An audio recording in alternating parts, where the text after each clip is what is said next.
All right, let's work through the ladder problem. This is a statics problem.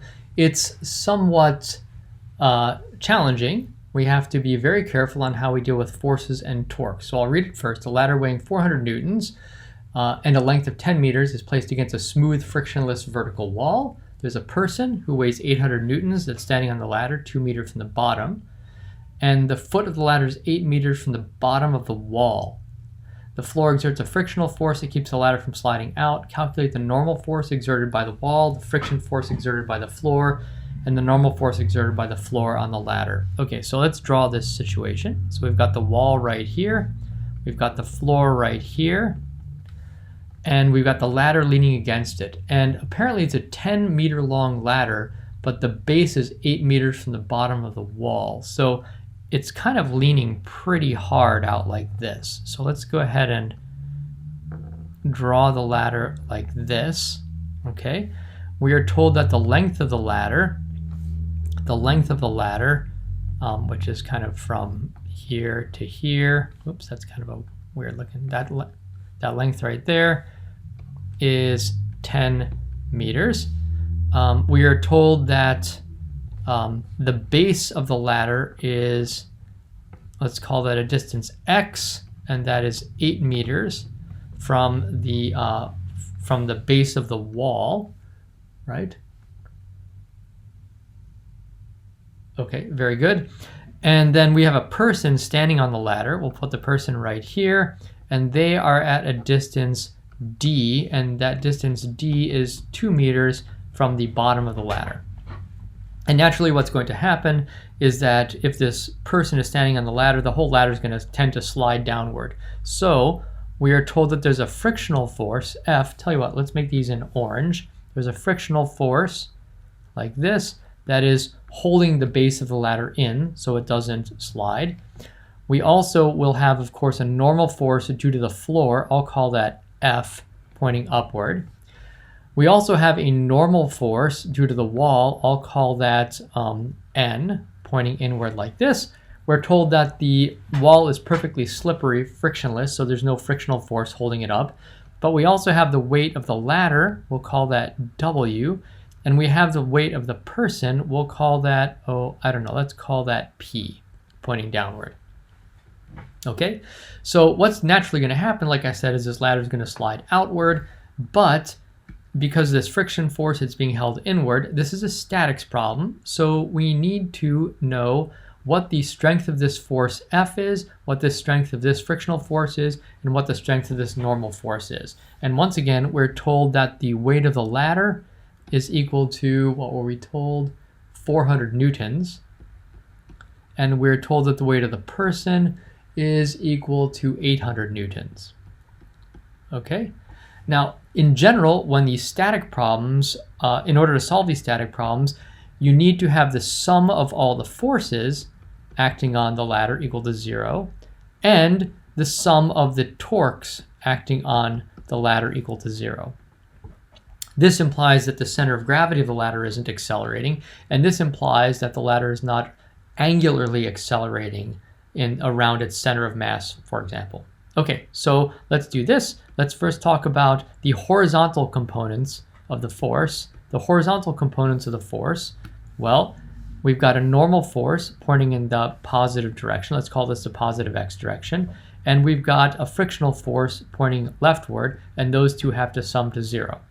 Okay, what about the vertical components of the force? Well, vertical, we have the weight pointing downward, we have the person's weight pointing downward, and we have the normal force on the floor pointing upward. So let's say F minus W minus P is equal to 0. Okay, now let's just keep in mind what we know and what we don't know. We know the weight, so we know this right here, and we know the person's weight, we know that. So we have 3 unknowns, N, little f, and big F, and we only have 2 equations, so we can't solve this. So let's now deal with the torques. Well, the sum of the torques has to be equal to 0. So let's, I'm going to draw, how do I want to do this? Let's call the axis about which we're computing the torques, let's say this is the axis. That way we'll have to compute the smallest number of torques. And let's call any torque that's trying to make this rotate around this way a positive torque, and any torque that's trying to make it rotate around this way a negative torque. Okay, so what are these torques? Well, we have a normal force trying to create a torque. So the torque due to the normal force from the wall is trying to make it rotate around positively. And then we have two other torques. The torque due to the weight of the ladder, which is trying to make it rotate around in the negative or the counterclockwise direction. And we have a torque due to the person's weight that's trying to make it rotate around counterclockwise. And those all have to sum to 0. Okay. Now, we have to think a little bit carefully about how we're going to compute these torques. Remember, the torque is equal to a lever arm times the component of the force that is perpendicular to the lever arm. So I'm going to draw the part of the normal force that is perpendicular to the lever arm. I'll call this N perpendicular.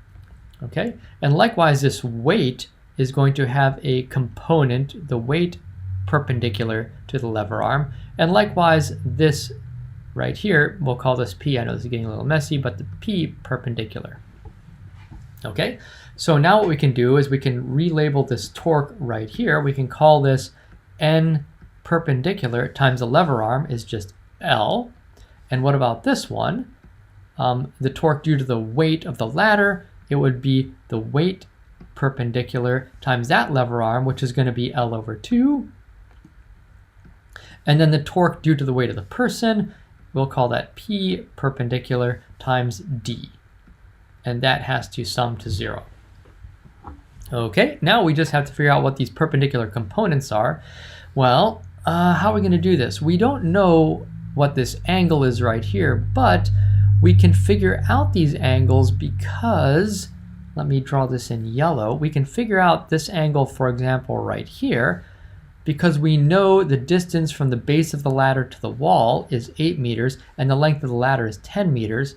So the sine of theta is equal to the opposite side, x over the hypotenuse, which is L. So x over L is 8 over 10, or sine of theta is equal to 4/5. Oh, well, that's kind of nice, because we now recognize that we have a triangle like this, where the hypotenuse is 5 and the base is 4, so this must be a 3, 4, 5 triangle. Oh, well, that's kind of convenient. So we know that sine of theta is 4/5, and we also will know, and this might come in handy, that cosine of theta is going to be equal to 3/5. Okay? Now what we have to do is we just need to kind of match up this angle here, theta. We have to use that to figure out what these perpendicular components are.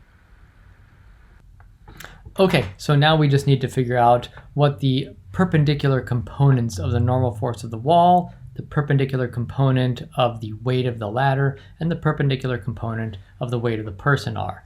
And so we need to figure out what the length of this is right here, what the length of this is right here, and what the length of this is right here. To do that, we need to identify some of the angles. So I'm going to draw little triangles in here and recognize that this angle theta is going to be the same as this angle right here.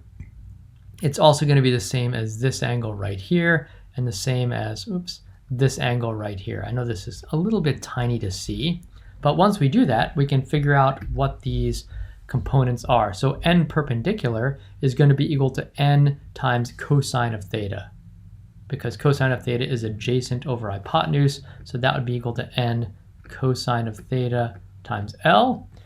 W perpendicular is going to be the same thing as W times sine of theta times L over 2. And P perpendicular is going to be P times sine of theta times D, and that equals 0. Okay, so now let's start plugging in some of our numbers. We don't know N, so we'll leave it as N. Cosine of theta is 3/5. L is going to be 10. And W, we know what W is. It's 400. Sine of theta is 4/5. And L over 2 is 5. And P is 800 newtons. Sine of theta is 4/5.